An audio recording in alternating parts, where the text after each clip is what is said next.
Hello, my name is Joshua Brown from the job aptitude testing website, howtobecome.com. In this tutorial, I will teach you how to pass a P&G test. So if you have an interactive assessment with Procter & Gamble coming up for the peak performance tests in particular, then please make sure you stick around to the end because I will help you to prepare to pass. To achieve that goal, this is what I'll cover. I'll talk about the different types of P&G test questions that will come up during your performance-based assessment. I'll then cover the step-by-step instructions on how to tackle P&G assessment test questions, including the situational judgment test and the behavioral judgment test questions. Then we'll cover essential tips to help you pass your P&G assessment at the very first attempt, and I'll finally tell you where you can instantly access over 560 P&G test practice questions and fully worked answers. And just very quickly, please don't forget to subscribe to my channel because I want to help you to pass your aptitude tests by giving you brilliant practice to the toughest Procter & Gamble test questions, and I can only do that if you are subscribed. And please don't forget to hit that like button because this tells me you find these tutorials useful. Okay, let's start off by taking a look at situational judgment style test questions that will help you prepare for various different types of situational judgment tests. Now, when answering any kind of situational judgment test question, you should always make sure you are honest.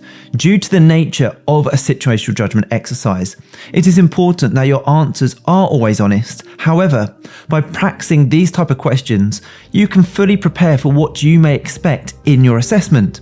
And you can also get an understanding of how your own values need to align with the values of the organization that you are applying for. For example, if customer service is an integral part of the job role that you're applying for, then they'll be looking for people who are not reactionary in a negative way, people who go above and beyond for customers, and people who are helpful and have great communication abilities, and therefore your answers must reflect that. So in this tutorial, we're going to look at some example situational judgment test questions that I believe may help prepare you for your assessments. Let's take a look at the first one together. Question 1. A co-worker tells you that she is planning to take a week's sick leave when actually she is going on holiday. How do you respond? A. Go to your supervisor and tell her what your co-worker is planning on doing. B. Advise your co-worker that being dishonest is likely to get her into trouble. Urge her to be honest with your supervisor. Or C. Tell her to have fun on her vacation. Now, how would you answer this question? Well, in this scenario, the best thing that you can do is to advise your colleague to be completely honest. That is the first course of action that you should take. It is up to her to be honest with the employer. And the key word there, that is the first course of action you should take. So when answering these type of questions, don't worry if there's an option there that's not exactly what you would do in that situation. Just pick the best from the bunch. And remember to think logically. What should you do first? Of course, if the co-worker ignored your advice and you felt they were lacking integrity, then maybe reporting them to your supervisor may be the best course of action. But in this situation, the first course of action should be to advise your co-worker that being dishonest is likely to get her into trouble, and you should urge her to be honest with your supervisor. So the correct answer is, of course, option number B.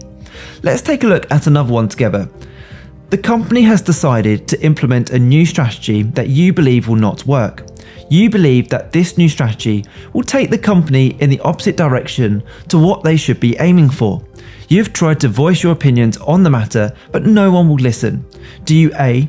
Tell your head of department that you would like to call an official meeting in order to discuss ideas that you believe can help the company prosper?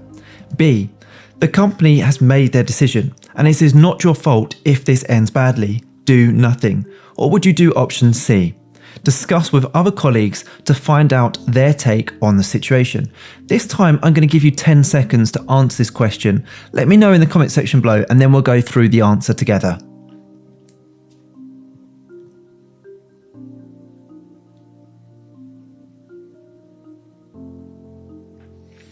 Okay, what answer did you come to? Well, I believe the correct answer here should be answer A. If it was me, that is what I would answer, because this, in my view, is the best option of the available answers.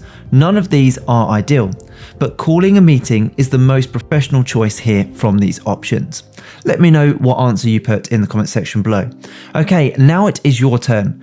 Please put your answer to question 3 in that comment section below the video for marking. I replied to every single person who comments on my channel. Please do put your answers in that comment section below and I can then get back to you with the correct answer options. Okay, question number 3. You have been working in the same role for the past 5 years and feel as though you have not been properly commended for your hard efforts. You wish to talk to your manager about the possibility of a pay rise. How do you proceed? A. Do your research and see if the company is financially stable before planning your speech to discuss this opportunity with your manager. Or do you do option B? Decide to speak to your colleagues and see if they've been offered any pay rises or bonuses since working for the company and then decide how to proceed from there. Or do you do option C? Make an appointment to see your manager. Politely request that he reviews you for a pay rise and provide examples as to why he should reward you with this. You have 10 seconds to answer this starting now.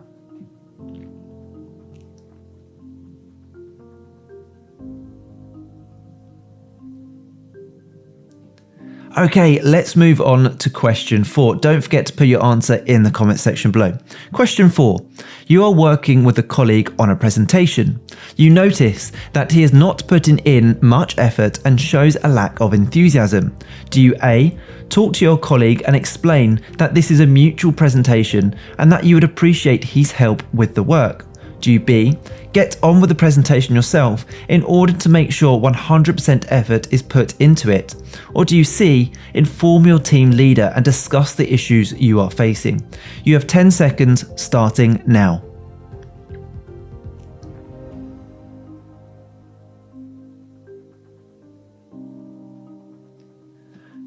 Okay, let's move on to question 5. Question 5 is this.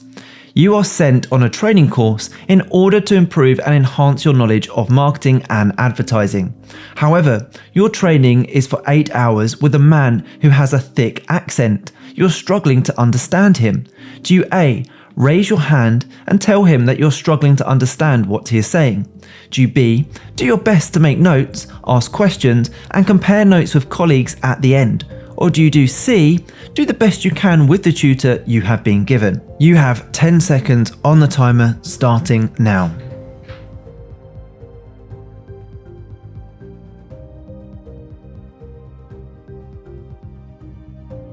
Okay, let's take a look at one more situational judgment test question before moving on to some behavioural questions for you to try. So question 6 is this. You have a group project due. On the day of your deadline, your colleagues inform you that the report you've created hasn't been done to a high level. What do you do? A.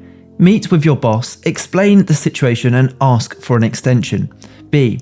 Hope that your colleagues are wrong and submit your report the way it is. Or C.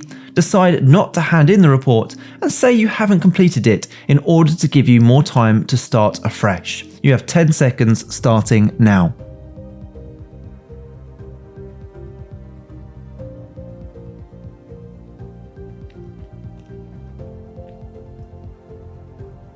Well, you've done great. Let's now take a look at the personality and behavioural tests. And just before we do that, at any point during this tutorial, if you want to, you can click that link in the top right hand corner and head over to my website, howtobecome.com, where you can access over 560 P&G aptitude test preparation style questions, including the ones we're covering right now, plus the fully worked answers and strategies to pass each question type to make you the standout candidate.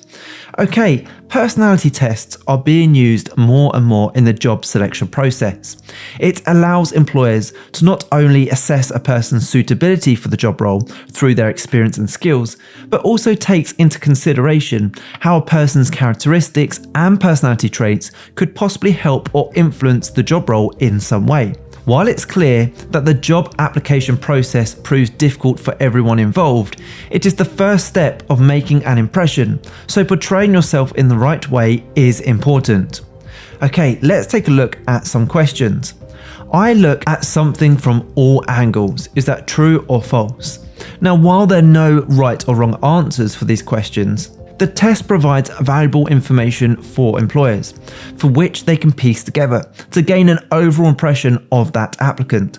They are designed to reveal aspects of a person's character that employers often miss during the interview stage. Let's take a look at another question.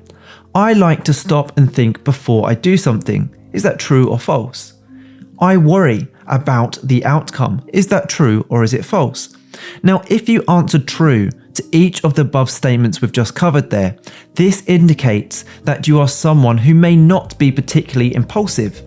Similarly, answering false to a statement such as sometimes I want to do it instead of think about it indicates the same personality type. Personality and behavioural-based interview questions come in many different varieties, and they may look something similar to this. I would never consider undertaking a task which is not part of my job.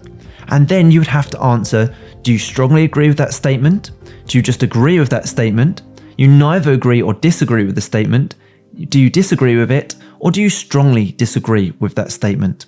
Now, in my view here, if you were to answer anything other than disagree or strongly disagree, this would demonstrate a lack of flexibility and adaptability. These are vital qualities to possess in the workplace. Remember, during a personality or behavioural assessment, you will be assessed against the values of the organisation you are applying to. So now it's your turn. Please put your answer to question 7 in the comment section below the video for marking. Thank you very much. Here is question number 7.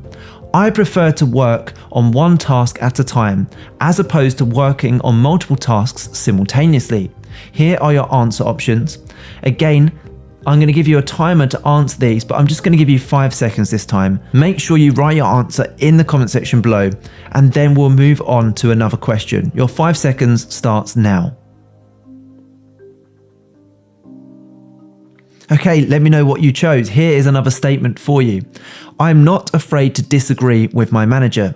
If I think something is wrong or if something can be improved, I will say so. Here are your answer options. Again, I'm going to give you 5 seconds on the timer starting now. Okay, let's move on to the next question. I am flexible and adaptable to the needs of others. Do you strongly agree, neither agree or disagree, disagree or strongly disagree? 5 seconds starts now.